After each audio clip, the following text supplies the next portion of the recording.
What follows may not be suitable for all audiences. Listener discretion is advised. The world is full of stories. Stories of mysteries, of curiosities, of oddities. Join Kat and Jethro Gilligan Toth for the strange, the bizarre, the unexpected, as they lift the lid and cautiously peer inside the box of oddities. Let's get some volume up on this bitch. Hello, 1212. You sure you don't want to maybe take a nice cool shower before we begin? Do I smell?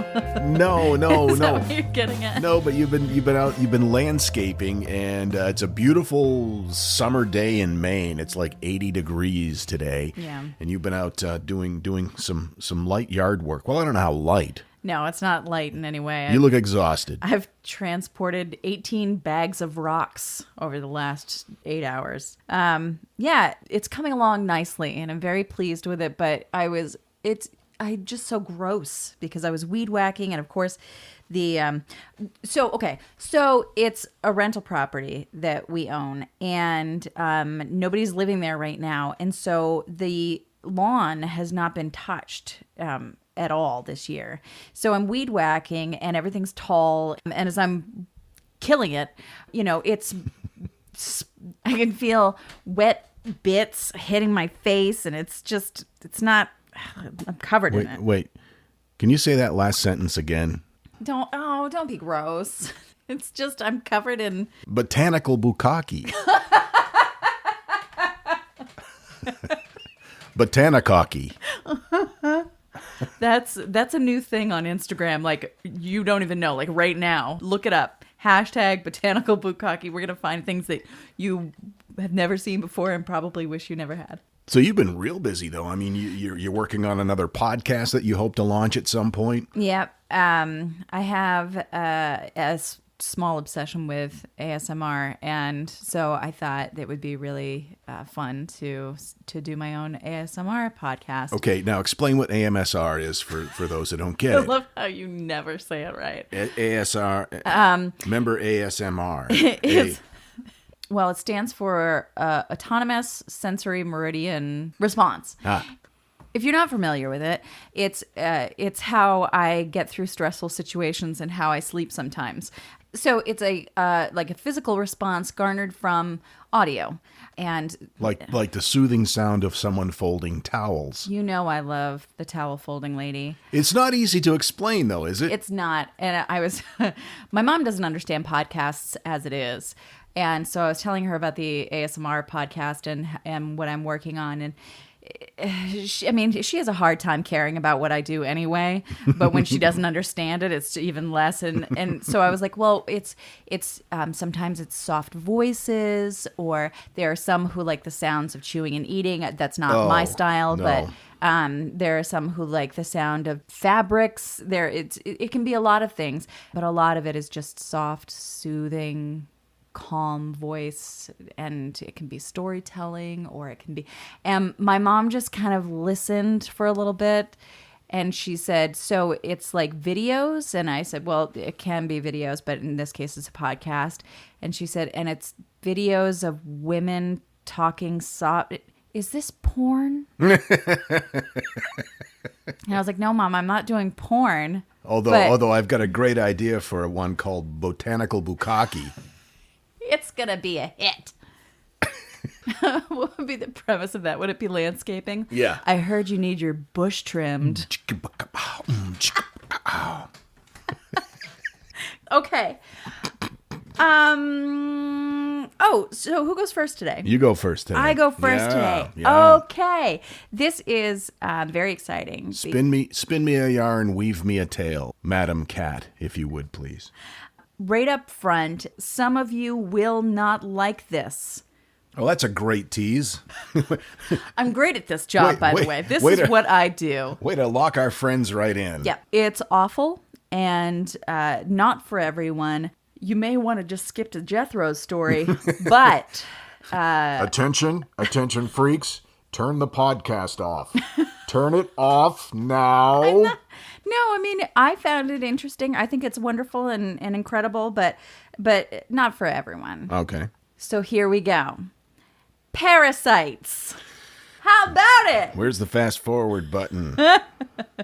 So one of the things that I looked up and did a little bit of research on is parasites and the life cycles of certain parasites. And some of them are really interesting.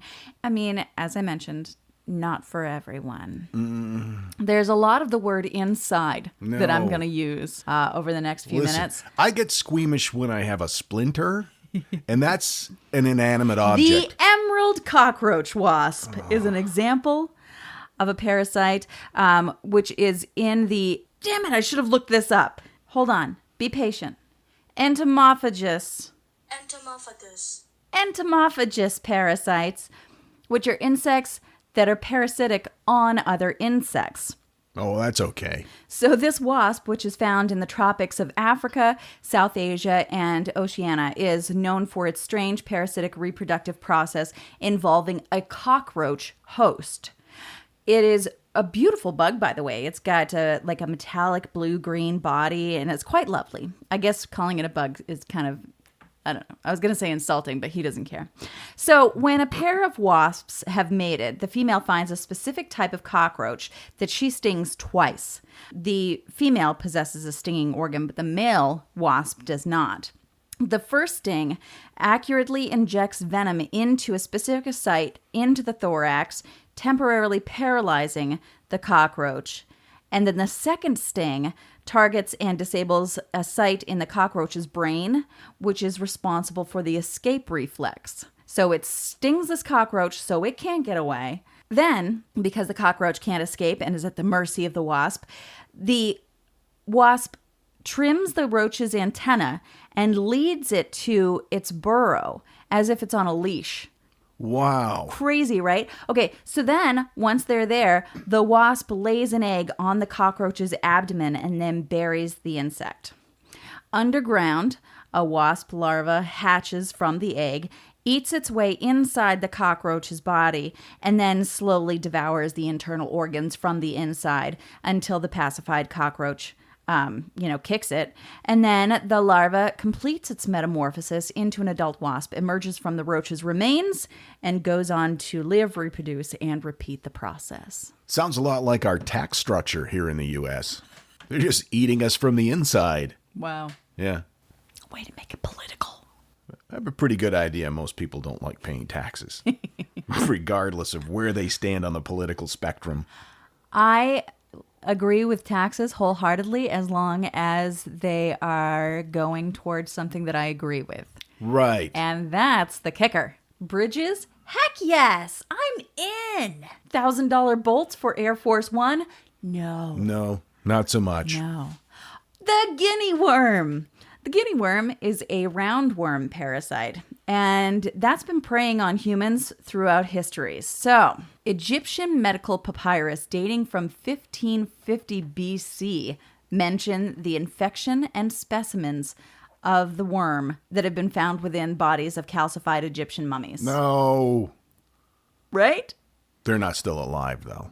They're not like The mummies? No. That's Oh, good. Because I'm still freaked out by that Brendan Fraser vehicle. Damn it. I was trying to think of his name and I couldn't come up with his name, and it was going to be so funny, but for me. Okay. The guinea worm's Latin name is Caletitus, and that means afflicted with little dragons, which describes the terrible burning sensation as the worm wriggles under the victim's skin. No. Guinea worms are found in several countries in Africa and Asia, and particularly afflicts those with no access to clean water. That's how it finds its hosts. The parasite's life cycle relies on a host drinking infected water. They live inside microscopic fleas, and then when the host drinks the water that has the fleas in it, the stomach acid inside the body dissolves the flea, but leaves the larvae free to burrow through the stomach lining and into its body cavity. The worms grow and reproduce, after which the male is absorbed by the body while the fertilized female continues to grow and moves into connective tissues in the host's limbs. No. After about a year, you could go some time without even knowing that anything's going on. But after about a year, by which time the female may have grown to 2 or 3 feet in length, a painful blister will appear on the host's skin, usually on their leg or foot, that bursts and the end of the worm will appear. Yeah, that's like Alien all over again. It's 2 in a row. Yeah. Maybe I we stole can that bring one. up Sigourney Weaver every episode because we love Golden Globe winner Sigourney Weaver. Where was I? Ah, yes, worms. I saw a video of a doctor pulling a guinea worm out of a person's head. Yeah? It was really gross. I don't like guinea worms. So the victim feels a searing, burning pain, which can only be relieved by dipping the blistered area into water. And as soon as that worm's exposed and touches the water, thousands of larvae are released. That larvae is eaten by microscopic fleas, and the cycle starts once more. This is horrifying. It's awful, right? You know, we all accept that parasites exist. They're out there. But I think the idea that most of them are so small that's how I deal with it anyway. Oh, yeah, there are dust mites in my bed, but they're small. Moving right along. Saculina is another example of a bizarre parasitic life cycle from the animal kingdom, a group of parasitic barnacle that depends on crabs for its growth and reproductive process. So a female Saculina larvae finds a crab. It sheds its outer hard layer and injects her soft inner body through a joint in the crab's shell, entering the crustacean's body and get into business. That is such like an alien invasion film. Well, all parasites are kind of give that alien feeling. That's how I feel about pregnancy also, is that it's just, it doesn't make any sense to me. But, I mean, it's a beautiful thing, of course. The Saculina larva grows inside the crab and develops a sac, which hangs outside the crab's body where the crab's eggs would normally incubate. It also, while it's at it, renders the crab infertile. The parasite wants the energy that the crab would invest into reproduction to be conserved for its own growth and life cycle. Infected crabs are also prevented from molting their shells and regrowing lost limbs, further conserving energy and making sure that the space it's occupying is kept safe. In male crabs, the parasite makes some incredible changes to the body and behavior of the crab. So they release a hormone that chemically castrates the male crab, changes the crab's body to resemble a female crab, and even makes the crab execute female mating dances. That is insane. That's a thing? Right? Okay. As long as they don't infect me that way. I don't want to be forced to dance uncontrollably. That's a whole nother episode. Oh, yeah, that's right.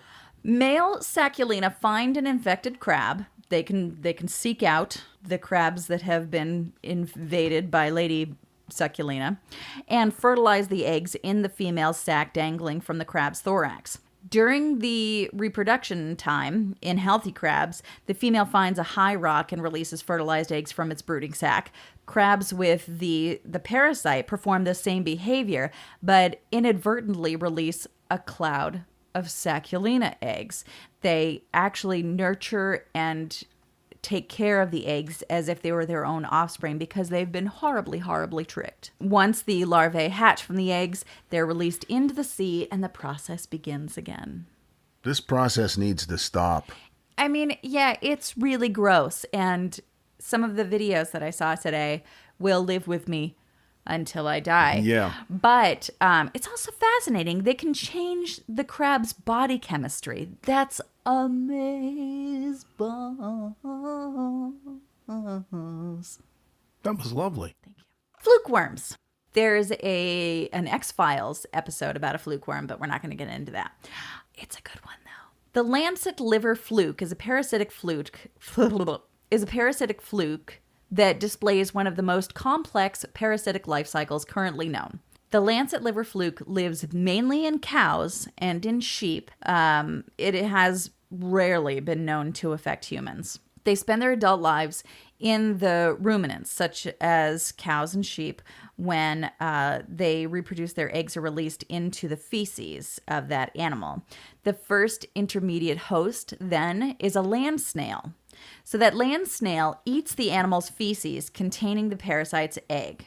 It's only when a specific type of snail ingests the eggs that they hatch larvae. What? Right? I'm feeling woozy right now. The larvae then make their way into the snail's body tissue. The parasite irritates the host snail, which then walls the growing parasite off in a mucus cyst, eventually coughing up a slime ball containing the larvae. You use the term mucus cyst. Next, an ant, the second intermediate host, eats the slime ball and ingests the hundreds of larval flukes contained in the cyst. The larvae distribute throughout the ant's body. Body. I don't know, that ant got sexy all of a sudden. Body. Meow. Body starring in botanical bukkake. One larva attaches itself to a bunch of nerves and begins influencing the ant's behavior in a remarkable fashion. And it is remarkable. Pay attention. In the evening, as the temperature drops and the rest of the ant colony goes underground, as they do, that individual zombie ant infected by the larvae walks off on its own, climbs up a blade of grass, and attaches itself to the tip of the grass. It remains there until the sun rises. Then the zombie ant returns to the colony and resumes its normal daytime activities with the other ants. The following evening, the infected ant again climbs up, attaches itself to a grass tip, and continues to do so night after night until it's eaten by a grass-eating animal like a sheep or a cow. Ah, okay. So he's bait. Yeah. Okay, that's terrifying as well. That's almost as terrifying as the term mucus cyst. This should be our new t-shirt. Mucus cyst. Mucus cyst. The ant and the many larval flukes it contains are ingested by the mammal. The larvae burrow into the animal's stomach wall, blah, blah, blah. You know how this goes. But it's incredible because it takes two other hosts to get back to where it needs to be to reproduce. You doing okay? I need a glass of water or something. We can take a little break. Back is itching like crazy because it's warm in here. You want me to scratch your back? Yes, please. I hope I don't have any guinea worms. You don't have guinea worms. I think I have guinea worms. You don't have guinea worms. That's nice. Thank you. I mean, you might have a fluke. What? You're listening to The Box of Oddities. Nothing better to do? Let's do that thing in the middle. It's a special audio version of that thing in the middle. This is all audio. That's what we do. But this is audio where we're not talking. Oh, what a relief. Some of the most amazing 911 calls ever placed. Or that you were able to find while you were scouring the internet. Right, yeah. First stupid reason to call 911, to complain about your restaurant order. I have bought some Chinese food, and it's not to par to me, and I asked to get my money back, and they acting like they don't understand me and took my food and won't give me my money back. And this is why you call 911? What am I supposed to do? Jump over the thing and beat them up and get my money back? You could have called the regular police line instead of the life-threatening emergency line.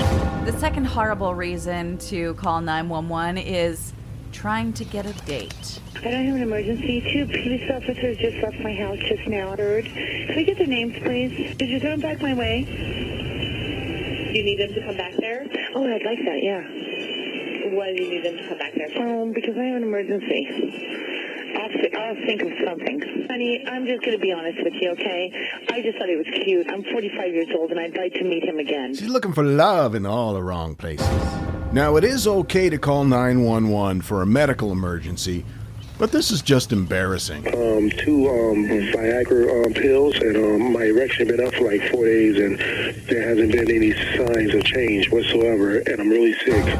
In some cases, I'm really, really glad that you called 911 because this is delightful. I think I'm having an overdose, and so is my wife. Overdose of what? Marijuana. I don't know if it had something in it. Can you please send rescue? Do you guys have fever or anything? No, I think we're dying. Okay, how much did you guys have? I don't know. We made brownies, and I think we're dead. Time is going by really, really, really, really slow. It's going so slow. I think I'm dead.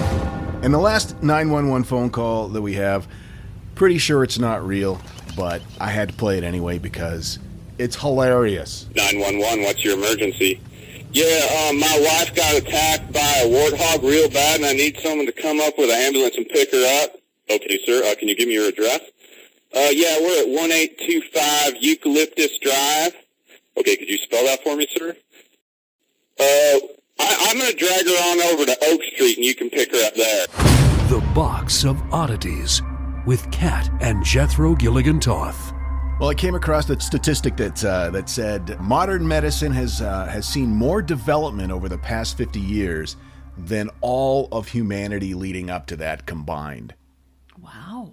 That's pretty fascinating. Sure is. So I thought I'd go back and look at some of the older ways that they used to deal with disease and injury. And Yay! These are odd medical practices from the past. You know I love this shit. Now, in the 16th century, if you had gonorrhea or syphilis, Oh. you know what the best way to get rid of it was? To sleep with a virgin. Yep. Actually, in certain parts of the world, they still believe that to be true with AIDS. Yeah, in some parts of Africa, they still believe, some people do, that's true.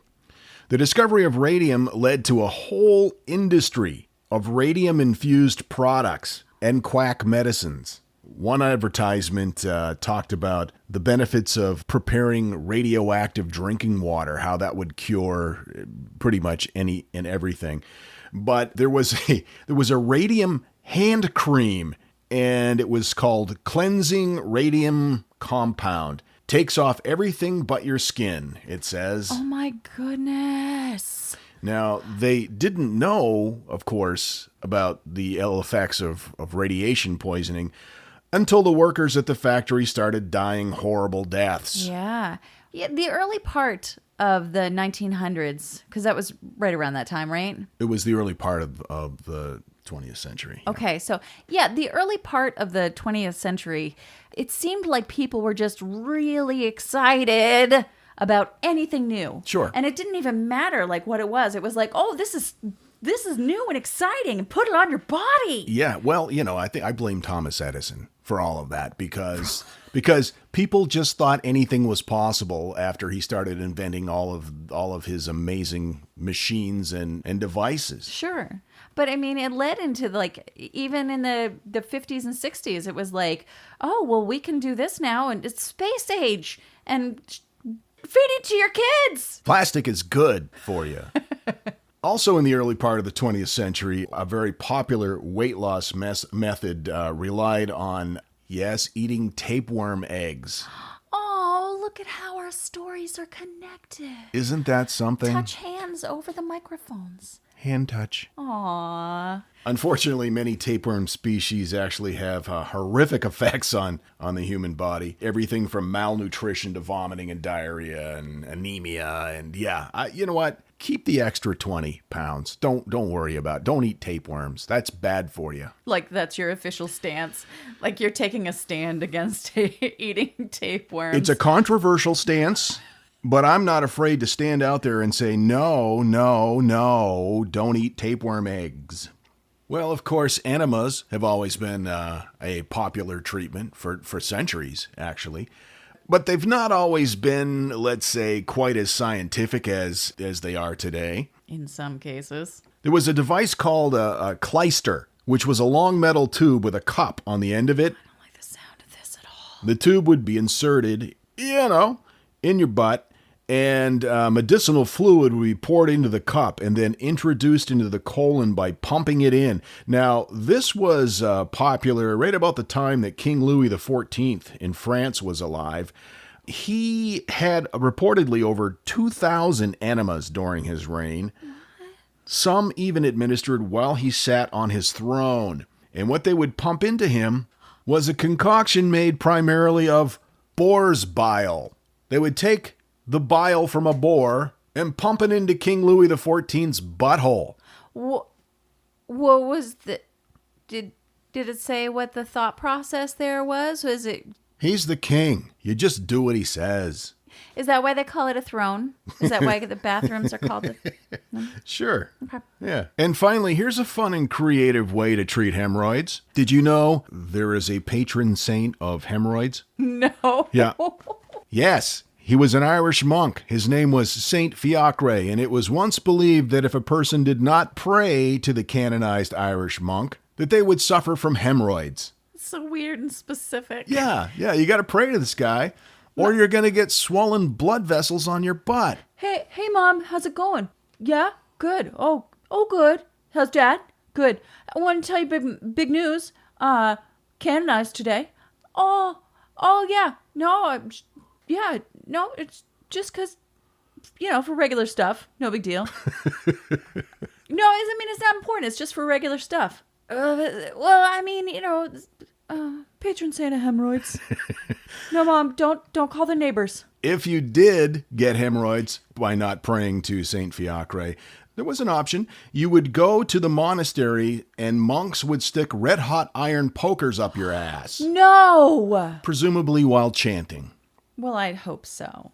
Oh, that's horrible. So they just cauterize your butthole. Wouldn't that cause more problems? I mean, sometimes you buy that cheapy toilet paper, and that's upsetting. Yeah. I can't even, I don't want to, no. That's... You can't even picture it, can you? No. Well, let me help you. No. It would probably sound something like this.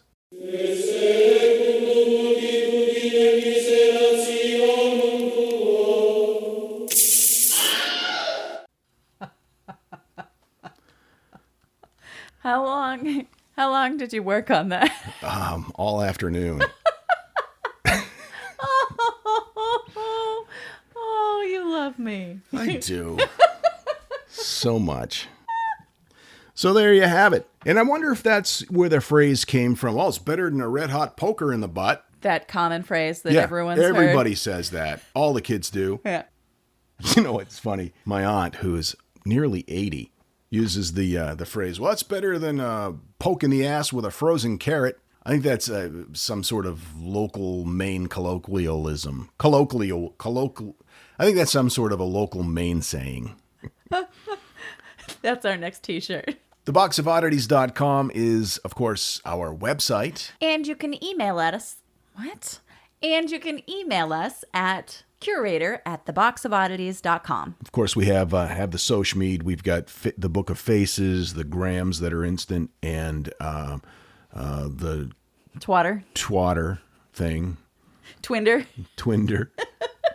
If you send us a message or a tweet at us or whatever, we'll get right back to you. We try to be really good about that because we appreciate you guys. Oh my gosh, we so love hearing from you and getting feedback about the things that we're talking about, and you're teaching us so much. It's awesome. Next episode drops way early Monday morning, like about 12 midnight Eastern in the U.S. I think that we should drop our episodes at 2 minutes to midnight. Just kind of a shout out to Iron Maiden.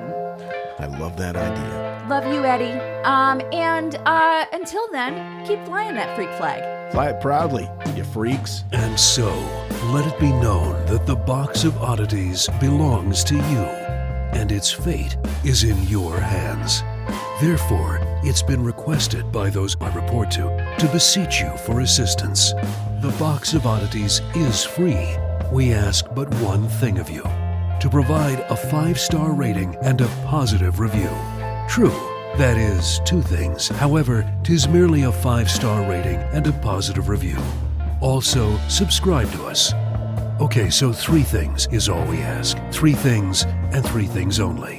Henceforth, the Box of Oddities commits to the telling of stories of the strange, the bizarre, the unexpected.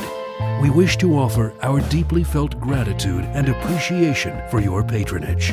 TheBoxOfOddities.com. On Facebook at facebook.com/Box of Oddities Podcast. On Twitter at Box of Oddities. And Instagram at Box of Oddities Podcast. Copyright 2018. All rights reserved.